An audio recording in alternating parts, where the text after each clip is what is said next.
వివాహంలో అల్లుడి కాళ్ళు మామ ఎందుకు కడుగుతారో తెలుసా?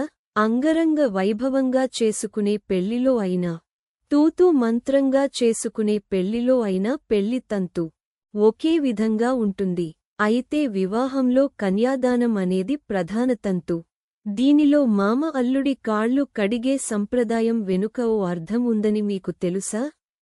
మండపానికి పడమటి దిశలో పెళ్లి కొడుకు కూర్చుని ఉంటే, కన్యాదాత అయిన మామ అల్లుడి కుడికాలు తరువాత ఎడమ కాలిని కడిగి ఆ నీటిని తలపైన చల్లుకుంటారు.